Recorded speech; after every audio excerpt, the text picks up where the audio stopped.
Assalamu alaikum, my dear students. This is the lecture for class 12th। तो हम लोग पढ़ रहे हैं जेनेटिक्स एंड एवोल्यूशन। तो उसमें जो दूसरा टॉपिक आपकी सिलेबस में दिया है that is the inheritance pattern of haemophilia and colour blindness. तो ये एक्चुअली जो हीमोफीलिया एंड कलर ब्लाइंडनेस है, they are actually a type of genetic disease. तो आज हम एक कॉन्सेप्ट पढ़ेंगे that is about genetic disorders. So, what do you mean by genetic disorder? Genetic disorders are those disorders or diseases which are caused due to abnormality in genome। Genome का माने हो गया हमारा जेनेटिक मटेरियल, यानी अगर कोई problem है किसी बंदे में जेनेटिक मटेरियल में, उसकी वजह से जो डिजीजेस होती है बेटा उनको बोलते हैं जेनेटिक डिसऑर्डर्स। तो दोज डिजीजेस और abnormalities which occur due to the abnormality in the genetic material, जिसको हम जीनोम भी कहते हैं। सो जब हम बेटा जेनेटिक डिसऑर्डर्स की बात करते हैं, they are divided into two categories. So genetic disorders are of two types. One is known as Mendelian disorders. One is known as Mendelian disorders. And second is known as chromosomal disorders. So we have two kinds of disorders, Mendelian disorders and chromosomal disorders. ठीक है बेटा, आज हम बात करेंगे Mendelian disorders की, and tomorrow और the next lecture में will talk about the chromosomal disorder. So when we talk about the Mendelian disorders हम उन जेनेटिक डिजीजेस को कहते हैं वायर देयर इज अल्टरेशन। जब अल्टरेशन का माने हो गया चेंज और म्यूटेशन, म्यूटेशन का माने भी होता है ना sudden change. So whenever there is alteration और mutation in a single gene, यानी आपको पता है बेटा हमारे सेल्स के अंदर बहुत सारे जीन्स, अराउंड 30,000 जीन्स होते हैं। अगर उसमें से किसी जीन में क्या होगा बेटा, चेंज हो जाएगी, जिसको हम म्यूटेशन कहते हैं। सो वो डिजीज जो उसके बाद होती है they are called as Mendelian disorder. So they are caused due to the alteration और mutation in a single gene. ठीक है बेटा। उसके बाद दूसरा जो इनका फीचर होता है ना बेटा, वो ये है कि जो इनका इनहेरिटेंस पैटर्न होता है, so they are inherited from parent to the offspring like the Mendelian laws of inheritance. जैसे मेंडेलियन लॉज ऑफ इनहेरिटेंस है ना, so we can say that Mendelian disorder they follow the Mendelian laws of inheritance. इनका inheritance pattern क्या होता है, according to the laws of inheritance, यानी ये Mendelian के लॉज ऑफ इनहेरिटेंस फॉलो करते हैं। So that's why they are called as Mendelian disorder. So इसमें दो इंपॉर्टेंट फीचर्स मैंने कहे, वन ये तब होते हैं जब सिंगल जीन में चेंज हो जाता है, जब सिंगल जीन में अल्टरेशन होता है। उसके बाद ये फॉलो करते हैं मेंडेलियन लॉज ऑफ इनहेरिटेंस। ठीक है बेटा। So they are known as Mendelian disorders. तो अगर हम इनकी एग्जांपल्स की बात करेंगे, दिस इज वेरी इंपॉर्टेंट कि एग्जाम्स में पूछा जाता है कि which among the following is a Mendelian disorder और it's not a Mendelian disorder.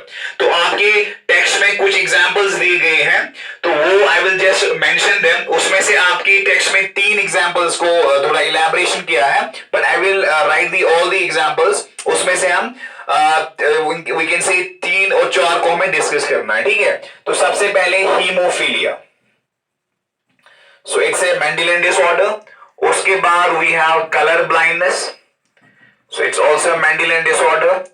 उसके बाद we have sickle cell anaemia, sickle cell anaemia बेटा। उसके बाद we have phenylketonuria. उसके बाद बेटा we have cystic fibrosa, cystic fibrosis. उसके बाद बेटा we have thalassaemia. So hemophilia, color blindness, sickle cell anemia, phenylketonuria, cystic fibrosis and thalassemia. So these are all the examples of Mendelian disorders. बेटा इनको याद रखना इस चीज से। ठीक है बेटा। उसके बाद अब ये जो हमारे पास Mendelian disorders होते हैं ना, क्योंकि मैंने कहा ये होते हैं जब एक जीन में प्रॉब्लम होती है। अब आपको पता है बेटा कि जो जीन्स होते हैं वो प्रेजेंट होते हैं क्रोमोसोम्स में। So genes are present in chromosomes. कहां पे होते हैं बेटा, क्रोमोसोम्स में। अब आपको पता है बेटा क्रोमोसोम्स होते हैं दो टाइप्स के, one is known as autosomes and another is known as sex chromosomes. अगर कोई डिजीज है जहां पे जो जीन होता है ना वो प्रेजेंट होता है ऑटोसोम्स में, दैट फॉर एग्जांपल हमारे पास ये कोई क्रोमोसोम है, ये दूसरा क्रोमोसोम है, ये है, this is sex link, this is sex chromosome, this is autosome. अगर कोई बीमारी है जहां पे समझो ये एक जीन है, इस जीन में प्रॉब्लम होती है, so when the gene is present on the autosomes and उसमें चेंज होती है, तो वो जो डिजीज होता है ना उसको हम बोलते हैं ऑटोसोम लिंक्ड। क्या बोलते हैं बेटा उसको? Autosome linked. अगर वो जो जीन होता है that is present on sex chromosome, वो प्रेजेंट होता है सेक्स क्रोमोसोम में, उसको बेटा बोलेंगे हम सेक्स लिंक्ड। ठीक है बेटा। उसके बाद आपको पता है बेटा जो हमारे पास जीन्स होते हैं ना, जीन्स के फॉर्म्स होते हैं। समझो जीन ए है, या तो ए फॉर्म में होगा कैपिटल ए में, इसमें ऐसे होगा, तो alternate forms of genes are known as, जिनको बेटा हम एलील्स कहते हैं। सो अल्टर ए की जीन के डिफरेंट फॉर्म, समझो दिस इज ए, इसके फॉर्म ये भी हो सकता है, तो they are known as alleles. आपने सर में पढ़ाया होगा वो। So the alternate form of gene is known as allele. अब बेटा क्या हो सकता है, समझो ये जो दो है ना, यहां पे दो आपके एलील्स है, this is called as dominant, this is called as recessive. तो अगर कोई फॉर एग्जांपल अगर कोई जीन जो है ना, समझो दिस इज द जीन, अगर इस वाले जीन में प्रॉब्लम है ना, so we can say that it's called as autosome recessive disease. इसको क्या बोलेंगे बेटा? Autosome recessive disease. अब इसमें इंपॉर्टेंट चीज एक याद रखना है आपको कि अगर ऑटोसोम के साथ डोमिनेंट होता है ना, तब ये एक्सप्रेस नहीं होता, यानी ये अपने आप को फिर एक्सप्रेस नहीं कर पाता है। समझो कोई बड़ा समझो बड़ा डॉकू है, उसके साथ छोटा वाला डॉकू है, तो जब बड़ा डॉकू साथ होगा उसके साथ वो छोटा वाला डॉकू अपने आप को एक्सप्रेस नहीं कर पाएगा। उसके बाद अगर इसको एक्सप्रेस होना है, अगर इस रिसेसिव को एक्सप्रेस होना है ना, तब दोनों फॉर्म्स होनी चाहिए रिसेसिव, ए एंड ए। इसको हम बोलते हैं बेटा होमोजाइगस। क्या बोलते हैं बेटा इसको? Homozygous, homozygous recessive. यानी दोनों, जो कि आपको पता है बेटा, समझो ये एक यहां पे ये जो है ना, दिस इज कॉल्ड एज, जहां पे जीन लोकेट होता है उसको हम लोकस बोलते हैं। अब यहां पे जो एक है ए दैट इज डोमिनेंट, दूसरा है recessive, this is heterozygous condition. अब अगर हेटेरोजाइगस कंडीशन होता है ना बेटा, वहां पे ये एक्सप्रेस नहीं कर पाता है, रिसेसिव एक्सप्रेस नहीं कर पाता है। तो अगर रिसेसिव को एक्सप्रेस होना है तो दोनों लोकेशंस पे क्या होना चाहिए बेटा? Recessive. So it has to be A and A, तब ये रिसेसिव एक्सप्रेस होता है। ये कुछ कॉन्सेप्ट्स थे इनको समझने के लिए। तो अगर वो जो जीन है जिसमें चेंज हो गया वो ऑटोसोम्स में होता है, उसको बोलते हैं ऑटोसोम लिंक्ड। तो अगर वो रिसेसिव है उसको बोलेंगे ऑटोसोम रिसेसिव, और we can say it's also autosome recessive linked. ठीक है। तो अगर वो सेक्स होगा तो सेक्स लिंक्ड रिसेसिव। ठीक है। So this is the general concept about them. So now coming to the disorders, जो मेंडेलियन डिसऑर्डर्स आपके सिलेबस में जो वी कैन से दिए गए हैं ना, उसमें से दो डिसऑर्डर्स हैं which are sex linked recessive disease, and दो है जो ऑटोसोमल रिसेसिव डिजीज है। यानी हम यहां पे चार डिजीज पढ़ेंगे, उसमें से दो है sex linked recessive disease and दो है ऑटोसोमल रिसेसिव डिजीज। तो अगर हम सेक्स लिंक्ड की बात करेंगे, यहां पे आता है बेटा आपका हीमोफीलिया, एंड दूसरा होता है बेटा colour blindness. So these are two sex-linked recessive disease, and when it comes to autosomal recessive disease, यहां पे दो आती है बेटा। One is the sickle cell anemia, and another is the phenyl ketonuria. Another is the बेटा phenyl ketonuria। ठीक है बेटा। So अब हम बात करेंगे, we'll first talk about the hemophilia। ठीक है बेटा।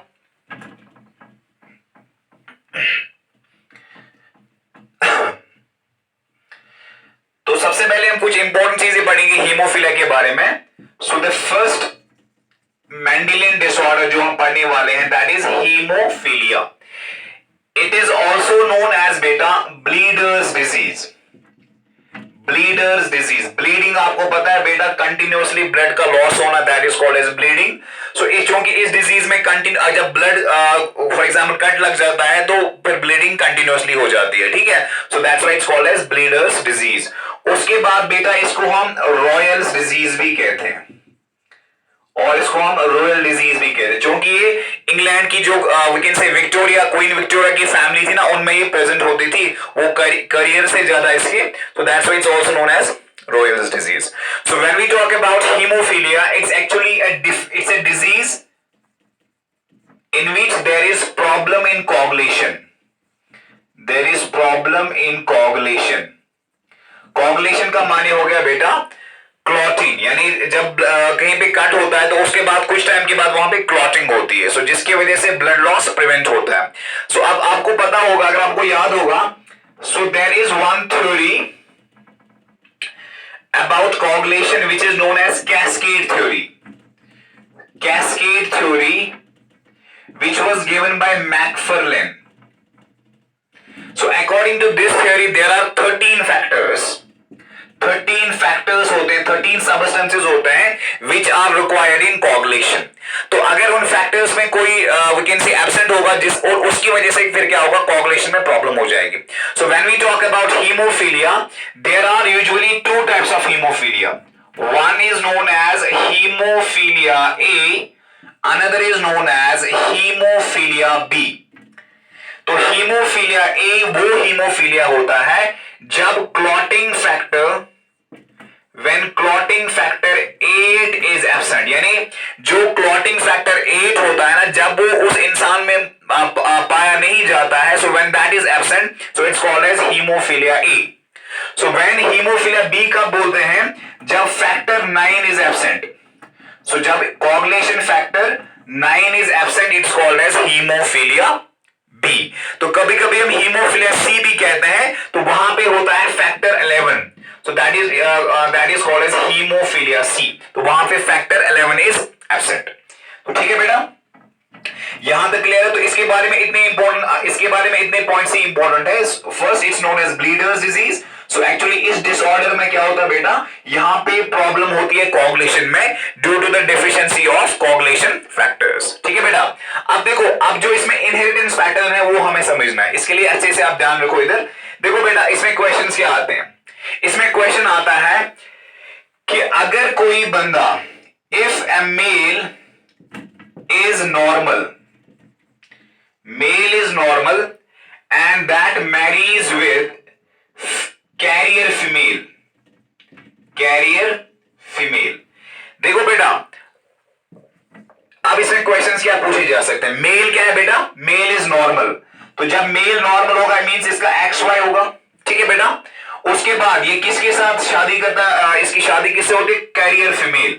कैरियर का मानी हो गया इसमें जो हीमोफीलिया है ना उसका जीन प्रेजेंट है, so we write it recessive, but ये एक्सप्रेस नहीं हो पाता बिकॉज इसका एक यहाँ पे डोमिनेंट है, तो डोमिनेंट के प्रेजेंस में ये एक्सप्रेस नहीं होता है, बट ये प्रेजेंट है तो कैरियर है। ठीक है बेटा, अब जब इनका ये हो जाएगा, जब यहाँ पे गैमेट्स बनेंगे बेटा, तो यहाँ पे X आएगा और Y गैमेट्स आएंगे, यहाँ पे X और X।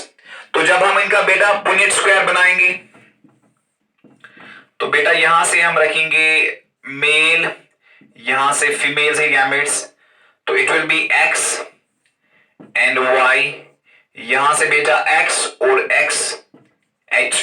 तो जब इसमें ये हो जाएगा बेटा X and X, X and Y, X X H, X H and Y।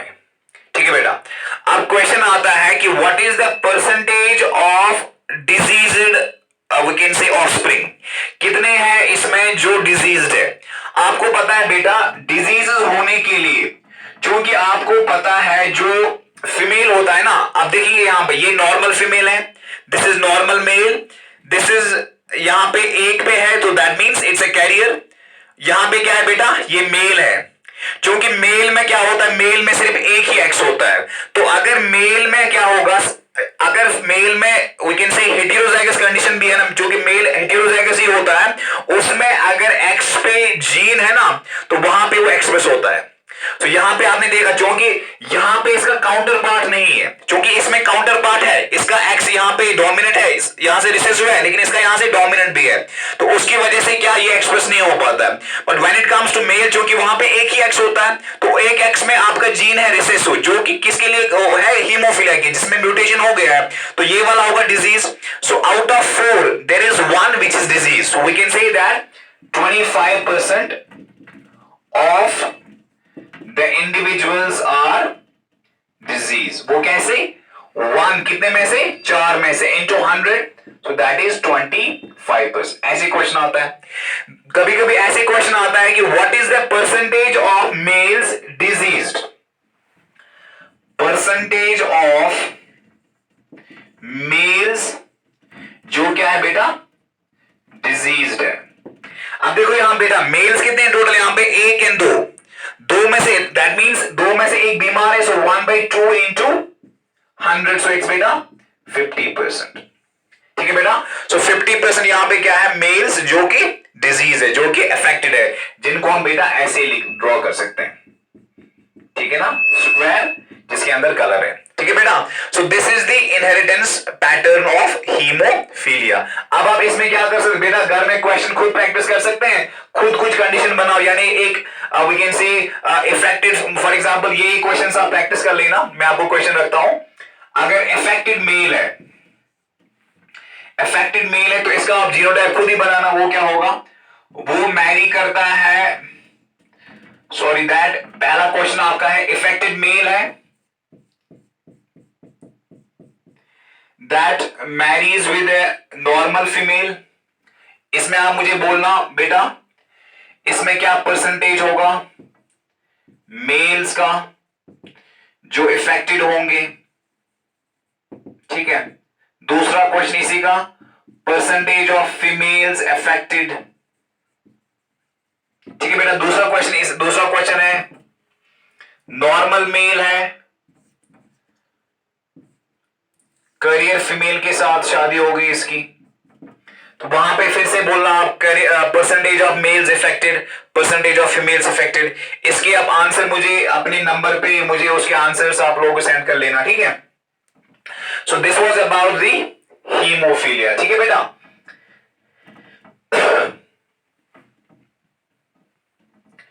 उसके बाद आते हैं हम दूसरे वाले कंडीशन पे, दैट इज कलर ब्लाइंडनेस। पहले डिजीज के बारे में 2-3 पॉइंट्स, उसके बाद इनहेरिटेंस। ठीक है, so when we talk about colour blindness, it's also known as daltonism, it's also known as daltonism. उसके बाद दूसरा क्या पॉइंट है बेटा इसमें, कि इट इज सेक्स लिंक्ड, जो कि मैंने पहले ही बोला, सेक्स लिंक्ड रिसेसिव डिजीज। तो जब हम सेक्स लिंक्ड यूजुअली बोलते हैं ना, इसका मानिए हुआ इसका जो जीन है that is located on the x chromosome. ठीक है बेटा, अगर वाई में होता है ना तो वहां पे स्पेशली मेंशन किया गया होता है, इट्स वाई लिंक्ड डिजीज। ठीक है, तो यहां पे जब हम सेक्स लिंक्ड की बात करते हैं, इसका मानिए हो गया x linked, it's present on the x chromosome. ठीक है बेटा, उसके बाद आपको पता है कलर ब्लाइंडनेस क्या होता है। एक्चुअली हमारे पास जो रेटिना में जो सेल्स होते हैं ना, रॉड्स एंड कोन्स, उसमें जो कोन्स होती है they are actually meant for colour perception. तो उसमें यूजुअली हमारे पास 3 टाइप्स ऑफ कोन सेल्स होती है, red cone cells, green cone cells and blue cone cells. अब अगर क्या होगा, इनमें डेफिशिएंसी हो जाएगी, यानी कोन सेल्स की डेफिशिएंसी है, समझो अगर रेड कोन सेल्स की डेफिशिएंसी है, it is known as protanopia, जिसको हम रेड कलर ब्लाइंडनेस कहते हैं, it's also known as protanopia. अगर ग्रीन कोन सेल्स की डेफिशिएंसी है, it is known as deuteranopia, DG. ठीक है, तो यहां पे हम पीआर, प्रोटेनोपिया। अब अगर ब्लू की हो जाएगी डेफिशिएंसी, इट्स नोन एज ट्राइटेनोपिया। क्या बोलते इसको बेटा, इसको हम याद रखेंगे टीबी। ठीक है बेटा, so if there is deficiency of these cone cells, it is leads to the respective colour blindness. ठीक है, सो अगर तीनों की है तो उसको हम टोटल कलर ब्लाइंडनेस कहते हैं। ठीक है, सो अगर एक पर्टिकुलर कलर की होगी, रेड की होगी तो उसको प्रोटेनोपिया कहेंगे, ग्रीन की होगी तो ड्यूटेरेनोपिया कहेंगे, ब्लू की होगी तो ट्राइटेनोपिया कहेंगे, ठीक है बेटा। उसके बाद क्या है बेटा, इसमें इंपॉर्टेंट चीज है एक और, कि जब इसकी डायग्नोसिस करते हैं ना, इट इज डायग्नोस्टिक टेस्ट इसका एक है, that is called as Ishihara test. Cards होते हैं उनको हम बोलते हैं बेटा Ishihara. So Ishihara was the name of the scientist Japanese. Ishihara test is used to detect the colour blindness, ठीक है बेटा। उसके बाद बेटा इसका जो इनहेरिटेंस पैटर्न है ना, वो भी वैसे ही है जैसे हीमोफीलिया का है, क्योंकि ये भी सेक्स लिंक्ड ही है ना, तो इसमें भी ऐसे ही होगा। फॉर एग्जांपल इसका भी होगा, समझो कोई मेल नॉर्मल है, so it will be XY। अगर वो शादी करता है जो कि एक फीमेल है लेकिन करियर है, ठीक है बेटा, अब उनके जो ऑफस्प्रिंग्स होंगे क्या होंगे, क्योंकि पहले गैमेट्स बनेंगे XY, यहां से X एंड XC, ठीक है बेटा। अब अगर हम पुनेट स्क्वायर बनाएंगे तो यहां पे होगा X एंड X, यहां पे हमने फीमेल ली, यहां से हम मेल लेंगे, तो उसमें देखो बेटा यहां से X and Y, so X and XC, XY, XC and Y, ठीक है बेटा। तो अगर मुझे बोलना होगा, अब इसमें क्वेश्चन आएगा कि परसेंटेज कितनी है कैरियर्स की। क्या बेटा क्वेश्चन आ गया पहला इसमें कि percentage of carriers, percentage of carriers. अब अगर देखेंगे बेटा ये वाला नॉर्मल है, ये वाला कैरियर है, बिकॉज दो में से एक ही है तो मींस कैरियर होगा। ये नॉर्मल है बेटा, ये वाला क्या है बेटा, ये मेल है, लेकिन इसमें क्योंकि इसका ये वी कैन से इसका एक इसके पास एक ही होता है ना, तो इसके पास मींस ये वाला दिस विल बी अफेक्टेड। सो यहां पे एक कैरियर ही है, so it's actually 1/4 into 100, so that means 25% is carrier, ठीक है बेटा। उसके बाद अगर क्वेश्चन आएगा कि परसेंटेज ऑफ मेल्स अफेक्टेड, यानी जिनको कलर ब्लाइंडनेस है, तो मेल्स कितने यहां पे बेटा 2, 1 in 2, उसमें से अफेक्टेड कितना है 1, सो 1/2 into 100, so that is 50%, ठीक है बेटा। अब अगर क्वेश्चन आएगा कि परसेंटेज ऑफ फीमेल्स नॉर्मल, जो नॉर्मल फीमेल्स है कितने हैं बेटा, इसमें टोटल फीमेल्स 1 in 2, उसमें से नॉर्मल कितना है बेटा, it is 1/2 into 100, so that's 50%। And इसमें 50% आपकी वी कैन से, अगर हम यहाँ पे परसेंटेज ऑफ कैरियर्स, यहाँ पे हमने सिर्फ फीमेल्स की बात की ना, फीमेल 2 ही है, 2 में से एक है, we can say normal, so it was 50%, ठीक है बेटा। So this was actually the inheritance pattern of colour blindness, ठीक है बेटा। So this was about the sex linked जो डिजीजेस थे, ठीक है बेटा। अब हम देखेंगे दूसरा वाला जो कैटेगरी था, दैट वाज अबाउट ऑटोसोमल, यानी जहां पे जो जीन होता है ना वो लोकेटेड होता है ऑटोसोमस पे, ठीक है बेटा। इसमें जो सबसे पहले जो है हमारे पास, that is known as sickle cell anaemia, sickle cell anaemia. तो sickle cell anaemia it's also known as drepanocytosis, it is also known as drepanocytosis, ठीक है बेटा। उसके बाद दूसरा इंपॉर्टेंट पॉइंट जो है सिकल सेल एनीमिया के बारे में, वो है it is an autosomal recessive disease, important है बेटा। सो ऑटोसोमल है मींस ऑटोसोम्स इन्वॉल्व है, उसके बाद रिसेसिव है मींस रिसेसिव वाला जीन इन्वॉल्व है। तो इसका माने क्या हुआ बेटा, दोनों जीन्स को पहले प्रेजेंट होना पड़ेगा, रिसेसिव होमोजाइगस होना पड़ेगा, तब जाके ये डिजीज एक्सप्रेस हो जाएगी, ठीक है बेटा। उसके बाद इसमें जो बेटा क्रोमोसोम जो इन्वॉल्व होता है ना, जो जीन इन्वॉल्व होता है वो होता है बेटा क्रोमोसोम नंबर 11 पे। इसको हम याद रख सकते हैं शाहरुख खान, SK, हाँ ठीक है बेटा।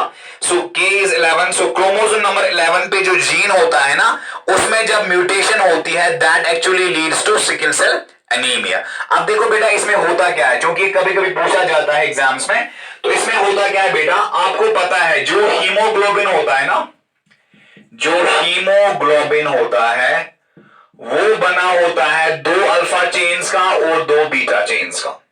अब बेटा इसमें क्या होता है, जो नॉर्मल हीमोग्लोबिन होता है उस जीन को हम HbA कहते, उस फॉर्म को हम HbA कहते हैं। A मींस यहां पे अडल्ट, ठीक है बेटा। अब जब किसी का नॉर्मल हीमोग्लोबिन होगा ना, तो उसमें जो बीटा चेन होती है, यानी अगर हम नॉर्मल हीमोग्लोबिन मींस HbA, ए का माने हो गया adult haemoglobin which is actually normal.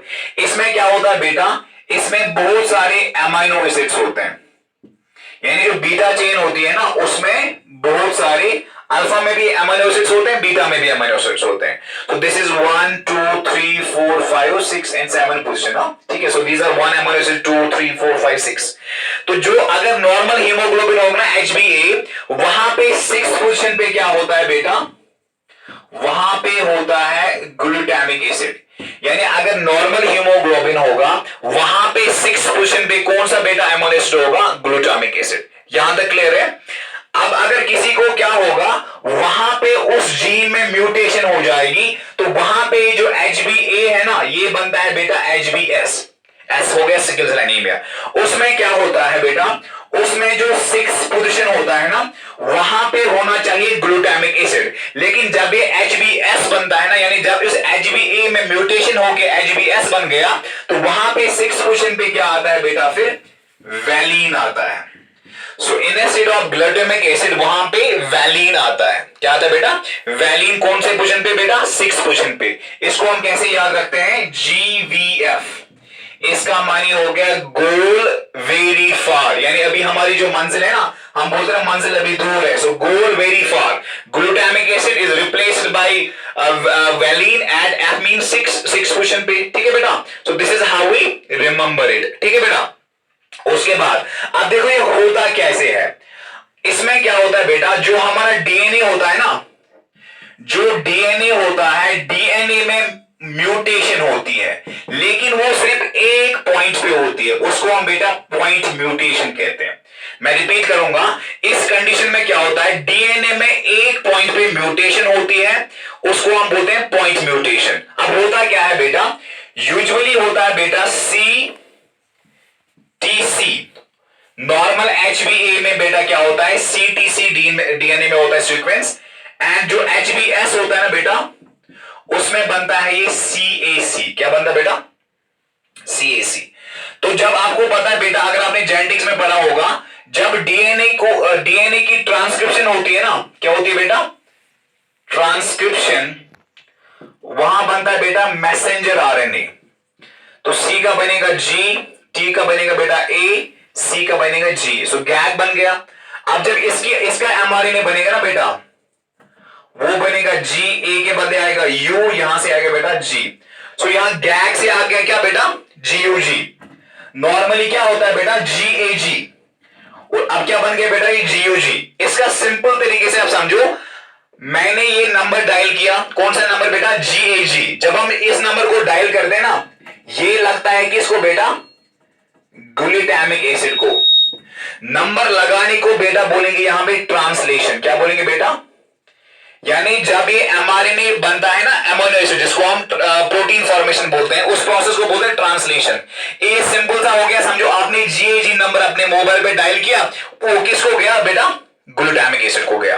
अब आपने क्या किया, आपने G भी डायल किया, उसके बाद लास्ट में भी G डायल किया, लेकिन बीच में आपने गड़बड़ क्या किया, आपने वहां पे A के बदले U डाला। अब वो नंबर चला गया किसके पास, वो ग्लूटामिक एसिड को नंबर नहीं गया, वो किसको लग गया नंबर बेटा, वैलीन को।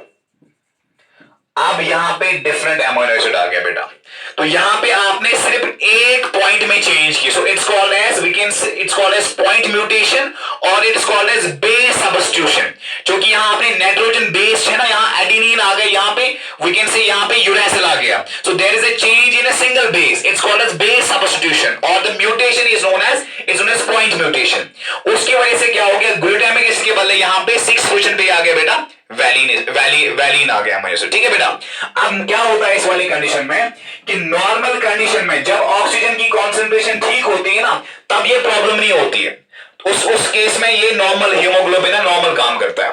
But whenever there is low oxygen, जब भी हाइपोक्सिया होता है ना, जब भी बेटा हाइपोक्सिया का माने हो गया, जब लो ऑक्सीजन होता है बेटा, तो वहां पे क्या होता है, हीमोग्लोबिन की पॉलीमराइजेशन होती है, यानी जो हीमोग्लोबिन इज एक्चुअली प्रोटीन, ये पॉलीमराइज हो जाता है, जिसकी वजह से क्या होता है, ये आरबीसीज की शेप को चेंज करता है, और जब ये हीमोग्लोबिन होता है ना बेटा, इसकी ऑक्सीजन कैरिंग कैपेसिटी कम होती है. So we can say that in normal conditions there is no problem, but whenever there is low oxygen which is called as hypoxia, now there is difficulty in oxygen carrying capacity, there is difficulty in oxygen carrying.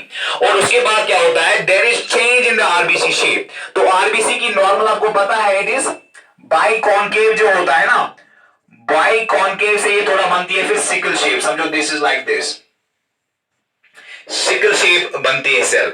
And इस वाले sickle shape को हम बोलते हैं ड्रिपेनोसाइट. क्या बोलते हैं बेटा इसको? ड्रिपेनोसाइट. तो जब ये इसकी शेप बनती है ना, उससे क्या हो जाता है, अब इसको छोटे छोटे कैपिलरी से गुजरना होता है. क्योंकि अब इसकी क्या होती है, कंटिन्यूअस मेम्ब्रेन की चेन शेप होती है ना, सो उसकी वजह से क्या होता है, इसकी जो इलास्टिसिटी होती है वो कम होती है. और इस डिस्टॉर्टेड शेप की वजह से क्या होता है, यहां पे ये जो है ना आरबीसीज, ये डिस्ट्रॉय होते हैं. So these RBCs are destroyed in the spleen, जिसको हम बेटा हीमोलाइसिस कहते हैं. यानी स्प्लीन को लगता है ये एबनॉर्मल आरबीसीज है, वो इसको डिस्ट्रॉय करती है. एंड क्योंकि इनकी जो इलास्टिसिटी भी है ना वो भी कम हो जाती है, जिसकी वजह से स्प्लीन से बाहर आना इनके लिए मुश्किल होता है. तो that is called as haemolysis, जिसकी वजह से क्या होता है बेटा, हमारे बॉडी के अंदर आरबीसीज का नंबर कम हो जाता है, हीमोग्लोबिन का नंबर कम होता है. That is why it's called as anaemia. That's why it's called as बेटा एनीमिया. और जो आरबीसी जिनकी शेप बनती है ना ड्रिपेनोसाइट, उनका लाइफ स्पैन भी कम होता है.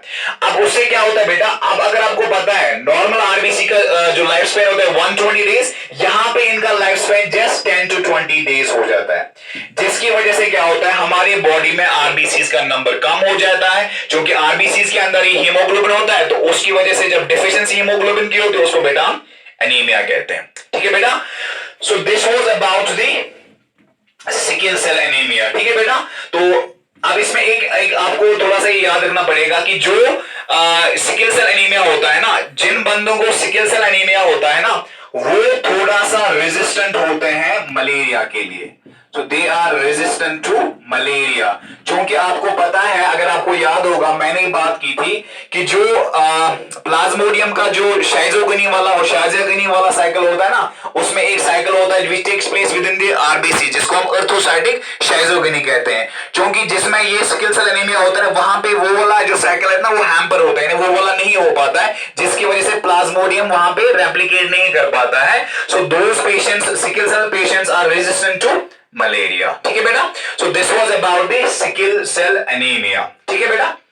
उसके बाद लास्ट वाला जो इसमें जो डिसऑर्डर है ऑटोसोमस में, that is known as phenylketonuria. Phenylketonuria. So phenylketonuria, this is also known as Fowling's disease. ये एक साइंटिस्ट था जिसका नाम था फॉलिंग, तो उसी ने सबसे पहले डिस्कवर किया था. So it's also known as falling disease. ठीक है बेटा. अब ये जो phenylketonuria होता है, this is also an autosomal recessive disease. इसका माने हो गया बेटा, यहां पे जो इन्वॉल्व होता है ना, जो जीन होता है वो होता है ऑटोसोम क्रोमोसोम्स में. ठीक है बेटा. And the chromosome number is 12. Chromosome number is 12. सो इसको हम PL याद रख सकते हैं. ठीक है बेटा. तो यहां पे क्रोमोसोम नंबर 12 होता है. अब जब किसी को फिनाइलकीटोन्यूरिया होता है ना बेटा, इसमें क्या होता है actually, it is metabolic disorder. It is a metabolic disorder. इसमें क्या होता है बेटा, नॉर्मली क्या होता है, जो एक अमाइनो एसिड होता है ना, जिसको हम बोलते हैं फिनाइल एलेनिन. क्या बोलते हैं बेटा?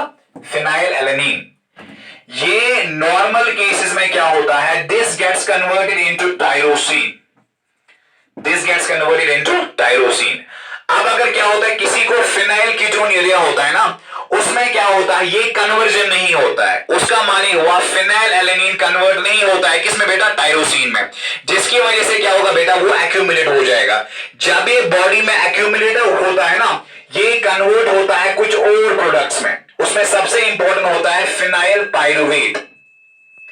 यानी when phenylalanine is not converted into tyrosine, it gets converted into another products. Phenyl pyruvate और भी बहुत सारे प्रोडक्ट्स होते हैं which are actually toxic to the body.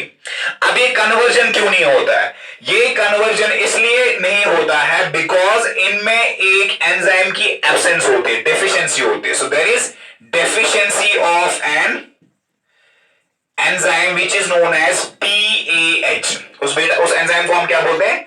PAH, phenylalanine hydroxylase.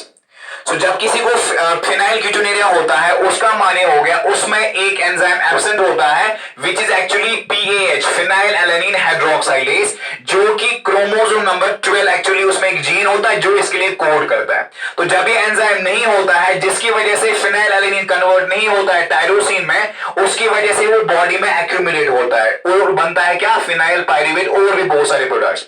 तो जब ये फिनाइल पाइरुवेट जब बॉडी में एक्यूमुलेट होता है ना, ये जाता है ब्रेन में. कहां पे जाता है बेटा? ब्रेन में. तो ब्रेन में ये प्रॉब्लम करता है जिसकी वजह से ब्रेन में मेमोरी में प्रॉब्लम हो जाती है. So it causes mental retardation, memory में प्रॉब्लम होती है.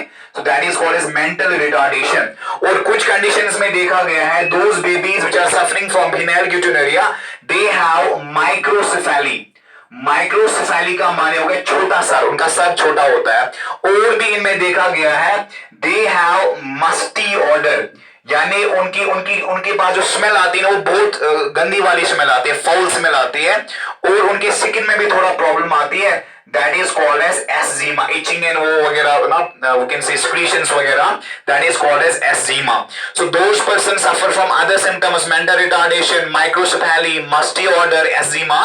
So these are some of the symptoms seen in case of phenylketonuria. ठीक है बेटा? So it's actually a metabolic disorder in which there is problem in the conversion of phenylalanine into tyrosine. ठीक है बेटा?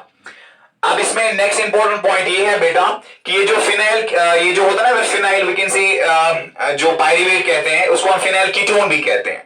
सो अब क्या होता है फिनाइल कीटोन जो होता है यूरिन में आता है. So that is called as phenylketonuria. इसका माने हो गया इसमें बेटा फिनाइल जो पाइरुवेट होता है ना इसको कभी कभी हम फिनाइल कीटोन भी कहते हैं. सो जब ये यूरिन के साथ आता है so that condition is called as phenylketonuria. So इसका माने हो presence of phenyl ketone in the urine. So that's called as phenylketonuria. ठीक है बेटा? उसके बाद